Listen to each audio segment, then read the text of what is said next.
Thanks for being here. So we're talking about how to get into ketosis and stay in ketosis if you're doing a higher protein approach than the traditional diet. And I've been doing a lot of posts about this in the past several months. I started doing a higher protein intake, moderating my fat down a bit, bringing my carbs down and starches so they're really controlled. And I've been in ketosis the entire time, and I have been building more lean mass, burning more fat, and I've been in ketosis the entire time. So I get to enjoy the benefits of being in keto and staying in ketosis without having to do a super high fat intake. And a lot of people, I think, are still really confused about that and think you need to be eating over 150, 200 grams of fat per day to get into ketosis. But the bottom line is you really don't. We all have body fat stored on our body. Our body's total energy pool is over 77% fat. So as long as you are controlling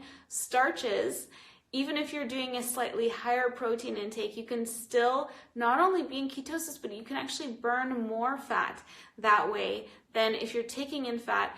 And if you're taking in any exogenous ketones of any kind, those will be burned by your body before your own body fat is burned. So I've been having incredible success with it, and I've been speaking about glucagon and the role of glucagon. I'm going to be doing a full presentation on that at KetoCon this June. And I've just been trying to post and share more about it as much as I can, and try to do more videos like this to share and talk about it as well, because I think it's really cool for people to know that you can try playing around with a little bit incrementally higher levels of protein, and you may see slightly lower ketones, but you may be utilizing your ketones better, and you might be actually burning more fat, and at the same time building more muscle, building more bone mass. And those things are so important, not only for our overall health, but just for, feeling good and aging well, and burning more fat, optimizing your body composition. So we don't have to really fear eating protein. It's biological, functional material for the body. It is not seen as fuel by the body. Our body looks at carbohydrate, at glycogen, at glucose,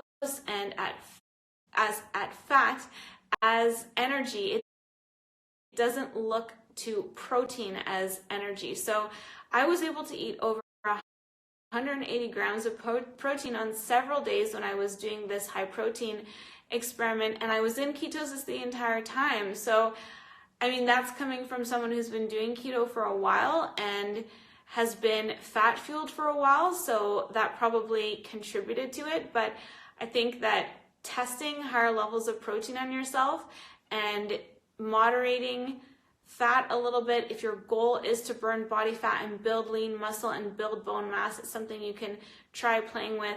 And if you have slightly elevated blood sugar, the best thing to do is to do a hemoglobin A1C test, which goes back over the last several months. And sometimes we get slightly higher blood sugar. It's because the body is actually releasing some glucagon in order to prevent you from going into low blood sugar, into hypoglycemia. And so that's why sometimes people eat a little bit higher protein, and then they get a little bit higher blood sugar number, and then they go, oh no, I'm going into gluconeogenesis. But the body should be making its own glucose if you are eating high protein and you're not eating a lot of starches, or you're eating the very lowest starch vegetables that are highest in micronutrients. So hi, Keto Queen Annie. It's so great to have you here with us. It's really cool to see where people are tuning in from.